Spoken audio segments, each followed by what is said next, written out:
मराठा आरक्षणासाठी वारंवार उपोषण करणारे मनोज जरांगे पाटील पुन्हा आंदोलनाला का बसतायत? अचानक असा कोणता दबाव निर्माण झाला की त्यांनी थेट सरकारच्या शिष्टमंडळालाच तुमचं आणि माझं काही जमणार नाही असं सुनावलं? हा फक्त मराठा आरक्षणाचा प्रश्न आहे की महाराष्ट्रात पुन्हा एकदा मराठा विरुद्ध ओबीसी संघर्ष पेटवण्याची राजकीय तयारी सुरू झाली आहे? आणि सगळ्यात मोठा प्रश्न, जरांगे यांच्या मागे नेमकं कोण आहे?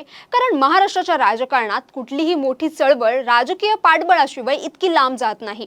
मग जरांगे यांच्या पाठीशी शरद पवार आहेत का, की एकनाथ शिंदेंचं मौन समर्थन आहे, की भाजपमधलेच काही नेते पडद्या मागून खेळ करतायत?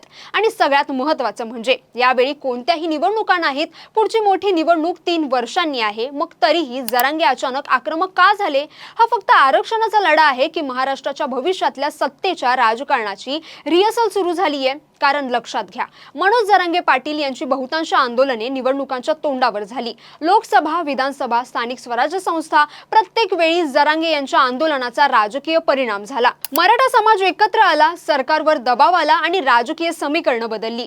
पण यावेळी चित्र वेगळं आहे। ना निवडणूक, ना तातडीचं राजकीय संकट, तरीही जरांगे पुन्हा उपोषणाला बसतात। त्यामुळेच राजकीय वर्तुळात चर्चा सुरू झाली आहे की महाराष्ट्रात पुन्हा एकदा सामाजिक ध्रुवीकरणाची जमीन तयार केली जाते का? आणि म्हणूनच जरांगे यांच्या एका विधानाकडे सगळ्यांचं लक्ष गेलं। सरकारी शिष्टमंडळ भेटायला आलं, राधाकृष्ण विखे पाटील आले, प्रसाद लाड आले, फोनवर न्यायमूर्ती शिंदे यांच्याशी चर्चा झाली, पण जरांगे थेट म्हणाले की तुमचं आणि माझं काही जमणार नाही, मी उपोषण करणारच। ही भाषा फक्त संतापाची नव्हती, ती आश्वासनाची भाषा होती। कारण जरांगे यांचा आरोप गंभीर आहे। ते म्हणतात सरकारने 58 लाख नोंदी सापडल्याचं स्वतः सांगितलं होतं, मग त्या नोंदी गेल्या कुठे? प्रमाणपत्र का दिली नाहीत? मराठीतल्या नोंदी अपलोड करून उडवल्या गेल्या का? आणि जर सरकारकडे इतका डेटा होता तर अजूनही मराठा समाजाला न्याय का मिळाला नाही? जरांगे यांनी सांगितलेली आकडेवारी देखील धक्कादायक आहे। कोकणात 7,53,000 नोंदी, पुण्यात 6,07,000, नाशिकमध्ये 7,91,000, अमरावतीत 26,15,000, नागपुरात 9,42,000, म्हणजे एकूण 57 लाखांपेक्षा जास्त नोंदी। हा डेटा स्वतः सरकारने दिला असं जरांगे म्हणतात। मग प्रश्न असा निर्माण होतो, जर नोंदी आहेत तर मग प्रमाणपत्र कुठे अडकली? अधिकारी अडकवतायत का, की राजकीय पातळीवरचे निर्णय थांबवले जात आहेत? आणि इथे जरांगे यांनी घेतलेलं एक नाव चर्चेचा विषय ठरतं, देवेंद्र फडणवीस। कारण जरांगे थेट म्हणाले की मुख्यमंत्री कार्यालयाने प्रमाणपत्र वाटप थांबवलं।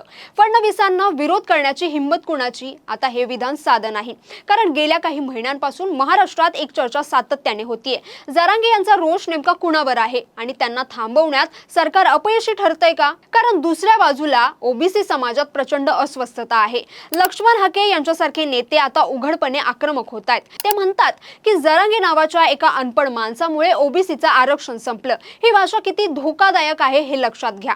महाराष्ट्रात मराठा विरुद्ध ओबीसी संघर्षाची भीती यामुळेच व्यक्त केली जाते, कारण जरांगे उपोषणाला बसणार तर त्याच्या विरोधात ओबीसी समाजही रस्त्यावर उतरेल असा इशारा हाके देत आहेत। आणि महाराष्ट्राच्या राजकारणात जेव्हा 2 मोठे समाज आमने सामने येतात तेव्हा परिणाम फक्त राजकीय राहत नाही तर सामाजिक तणाव निर्माण होतो। हाके यांनी उपस्थित केलेले काही मुद्देही महत्त्वाचे आहेत। ते म्हणतात जातनिहाय जनगणना नाही, ओबीसींचा डेटा स्पष्ट नाही, 7 लाख कोटींच्या बजेटमधून ओबीसींसाठी नेमका किती निधी दिला जातो हे स्पष्ट नाही। म्हणजे ओबीसी समाजालाही वाटतंय की त्यांच्या हक्कांवर कुणीतरी आक्रमण करतंय। त्यामुळे हा संघर्ष फक्त आरक्षणाचा राहिलेला नाहीये, तर रिप्रेझेंटेशनचा, रिसोर्सेसचा आणि पॉलिटिकल पॉवरचा संघर्ष बनत चाललाय। आणि म्हणूनच आता महाराष्ट्रात 2 नरेटिव्ह तयार होत आहेत। एक नरेटिव्ह म्हणतो की मराठा समाजाला ऐतिहासिक अन्याय झाला, त्यांना आरक्षण मिळायलाच हवं। दुसरा नरेटिव्ह म्हणतो की मराठ्यांना आरक्षण देताना ओबीसींच्या हक्कांवर गदा येते आणि राजकारण इथे सुरू होतं। कारण प्रत्येक पक्षाला माहितीये की महाराष्ट्रात मराठा आणि ओबीसी हे 2 निर्णायक समाज आहेत, ज्यांच्याकडे हे दोन्ही समाज जातील सत्ता त्यांच्याकडे जाईल। म्हणूनच आता प्रश्न विचारला जातोय, जरांगे यांच्या मागे नेमकं कोण? कारण काही जण म्हणतात शरद पवार यांना महाराष्ट्रात पुन्हा सामाजिक असंतोष हवा आहे। काही जण म्हणतात की एकनाथ शिंदे गटाला भाजपवर दबाव ठेवण्यासाठी जरांगे आंदोलन उपयोगी पडतं। तर काहींचं मत आहे की भाजपमधलेच काही नेते पडद्या मागून हा संघर्ष वाढू देतात। कारण सामाजिक ध्रुवीकरण झालं की राजकीय समीकरणं बदलतात आणि महाराष्ट्राच्या इतिहासात हे नवीन नाही। मराठा आरक्षणाचा मुद्दा प्रत्येक सरकारला हादरवून गेला।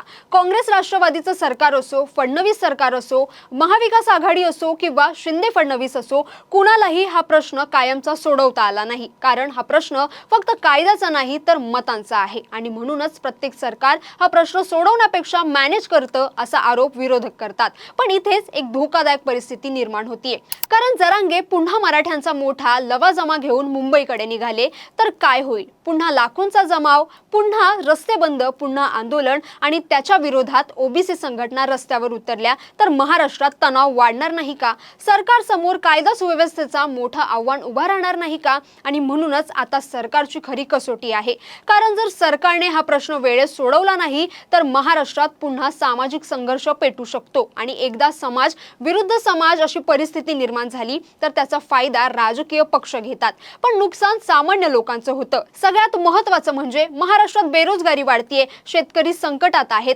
उद्योग बाहेर जात आहेत, तरुणांमध्ये असंतोष आहे आणि अशा वेळी आरक्षणाचा प्रश्न आणखी भावनिक बनतो, कारण प्रत्येक समाजाला वाटतं की आमच्यावर अन्याय होतोय आणि जेव्हा अन्यायाची भावना राजकारणाशी जोडली जाते तेव्हा आंदोलनं आणखी तीव्र होतात। म्हणूनच मनोज जरांगे यांचं हे आंदोलन फक्त उपोषण नाही, हा महाराष्ट्राच्या राजकारणातला पुढचा मोठा पॉवर टेस्ट असू शकतो।